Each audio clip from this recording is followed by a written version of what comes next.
एक तरफा प्यार में पागल युवक ने अपनी प्रेमिका को मारने का प्रयास किया, वो भी भिखारी के संक्रमित खून का इंजेक्शन लगाकर।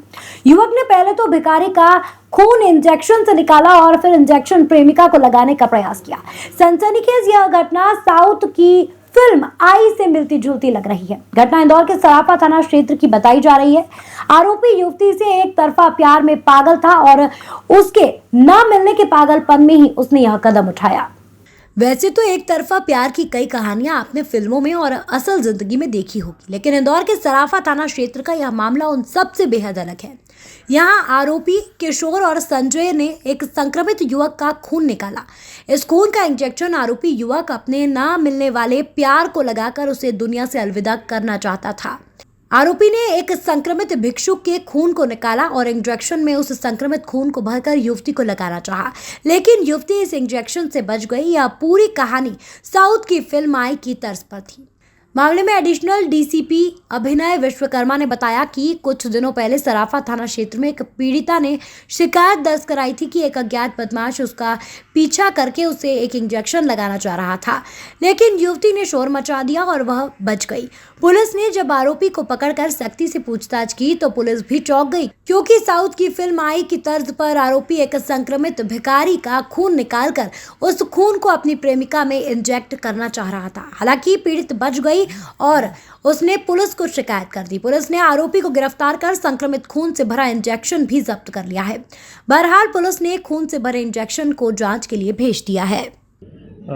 सराफा थाना क्षेत्र में 12 मार्च की तारीख को एक घटना घटित हुई थी, जिसमें एक पीड़िता के द्वारा थाने पर आकर रिपोर्ट किया गया कि वह अपनी स्कूटी से यहाँ पर जा रही थी और अचानक कुछ व्यक्ति उसके स्कूटी के सामने आते हैं, जिसके कारण उसने स्कूटी रोकी है। उसके बाद पीछे से कुछ अज्ञात व्यक्ति उसे एक इंजेक्शन उसकी कमर में लगाते हैं और जैसे ही वो चीखती है तो उसके बाद वो लोग छोड़ के इंजेक्शन को भाग जाते हैं।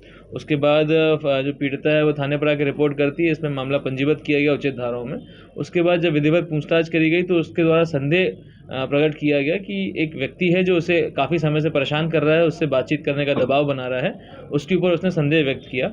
जब उस व्यक्ति को तलाश किया गया और उसको पूछताछ के लिए थाने पर लेके आया गया तो यह ज्ञात हुआ कि उसके द्वारा इस प्रकार का घटनाक्रम किया गया है और षड्यंत्र बना करके किया गया है।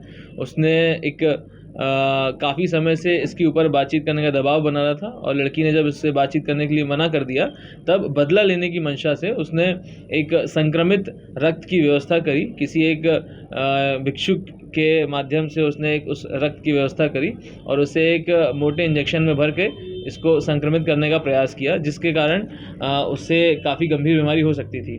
पूछने पर ये कैसे उसके दिमाग में आइडिया आया तो उसके द्वारा बताया गया काफ़ी समय पहले उसने एक मूवी देखी थी जिसका नाम आई मूवी था, जो साउथ इंडियन फिल्म इंडस्ट्री की एक अच्छी प्रचलित मूवी है। उसमें उसको देख करके ऐसा आइडिया आया कि एक संक्रमित रक्त का इस्तेमाल करके पीड़िता को परेशान किया जा सकता है। इसमें उसके 2 अन्य साथियों के नाम सामने उजागर किए हैं जिसने ये घटना को अंजाम दिया था। वो दोनों आरोपी मालवा मिल क्षेत्र के रहने वाले हैं। उनकी गिरफ्तारी अभी नहीं हुई है। फिलहाल अभी तक 2 आरोपियों की गिरफ्तारी हुई है जिन्होंने ये घटनाक्रम को प्लान किया था। सर, इस मूवी को देखने के बाद ही इन्होंने इस तरह का प्लान बनाया?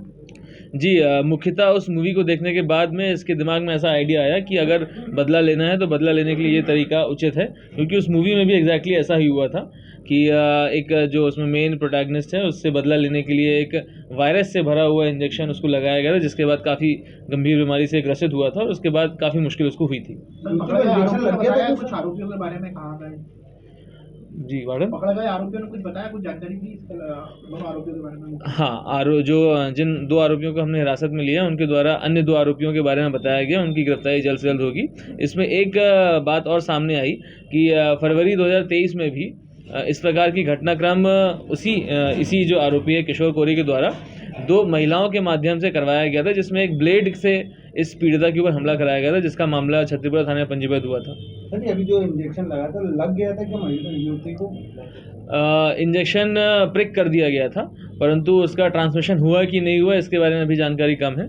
उस इंजेक्शन के अंदर में जो द्रव्य मौजूद था उसकी जांच के लिए हम लोगों ने उसे पैथोलॉजी में भेजा हुआ है। जल्द उसकी जांच रिपोर्ट आएगी। अरे द्रव्य लाए कहाँ से थे सर? सबसे बड़ी बात ये है। पूछताछ में ये बात सामने आई है कि ये संक्रमित रक्त की व्यवस्था इन्होंने एक भिक्षु है जो यहाँ कहीं पर भीख मांगता है, उसके माध्यम से उसके हाथ से निकाली थी। उस भिक्षु को भी हम लोग तलाश कर रहे हैं, जल्द से उसकी भी पूछताछ की जाएगी उससे। क्या भिक्षु संक्रमित थे या ऐसा कुछ बताया है? अभी तक इस बात की तथ्यता सामने नहीं आई है।